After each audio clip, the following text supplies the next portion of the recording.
రండి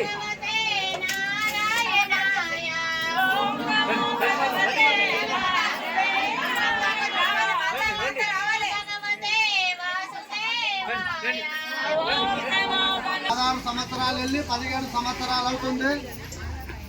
అప్పటి నుంచి ఇప్పటి వరకు మీలాగానే భక్తులు వస్తూనే ఉన్నారు, పోతూనే ఉన్నారు. ఆలోచన పుట్టిస్తుంది మాయ.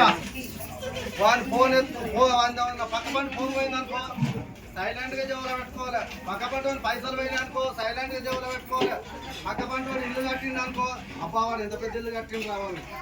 ఇట్లా ఊర్వలేని గుణాలు ఏదన్నా ఉన్నా దొంగిలించడం కానీ ఓరి మీద కుళ్ళు పడడం కానీ ఇది ఏమవుతుందంటే మాయ అనేది మనకు ఆలోచన తెప్పిస్తుంది. లెక్క పెట్టి నీకు ఇంటిన కష్టాలు తెస్తూ ఉంటుంది. అందుకనే మాయకు బలి కాకండి, ఒకరి కర్మలో పడకండి, ఒకరి శాపం పెట్టకండి. ఓరు బాగుండాలని కోరుకోండి, నీ కుటుంబం బాగుంటుంది. వాడు నాశనం కావాలంటే ఫస్ట్ మనదే నాశనం అవుతుంది. జీవితంలో ఎప్పుడు కోరుకోకూడదు. భగవాడైనా భగవంతుడా సల్లా బతుకని అనాలి, కానీ వాడు నాశనం కావాలని జీవితంలో కోరుకోకూడదు. బలి కాకూడదు. నారాయణ మంత్రము అన్నిటికైనా మంత్రం. ఎందుకంటే అన్ని అవతారాలు నారాయణుడే కాబట్టి ఆ నారాయణ స్మరణ చేసినాం కాబట్టి ఆ స్వామివారిని మన కష్టాలు పోవడానికి నేను అన్నట్టుగా అనండి.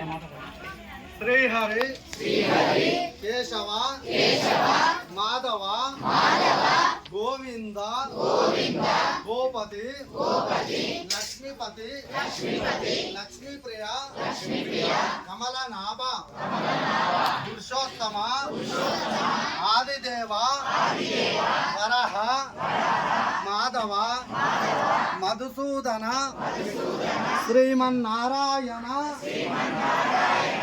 లక్ష్మీనారసింహ స్వామి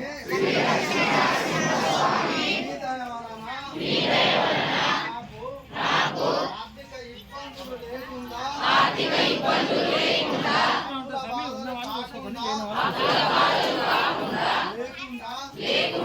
మా కుటుంబములో ఆరోగ్యాలు బాగుండేలా కాపాడగలవని దీవించగలవని ప్రహ్లాదునికి వరమిచ్చిన లక్ష్మీనారసింహ స్వామి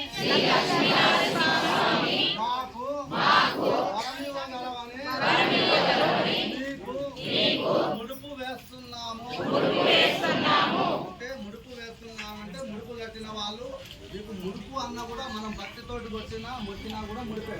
మీకు మొక్కుతున్నాము లక్ష్మీనారసింహ స్వామి మీ చిమ్మనారాయణ. మేము గౌరవం నుంచి వచ్చామండి. మా కోరిక వచ్చేసి ఫ్లాట్ అమ్ముడు పోవాలని సంకల్పంతో ముడుపు కట్టాము. సో మా కోరిక నెరవేరింది. దేవుడికి ముడుపు చెల్లించుకున్నాము. అందుకోసం ఈరోజు అన్నదాన ప్రసాదం చేయించాము. మేము గత 4 సంవత్సరాల నుంచి వస్తున్నాము. 4-5 సంవత్సరాల నుంచి వస్తున్నాము. అనుకున్నట్టుగా జరుగుతున్నాయి. అందుకే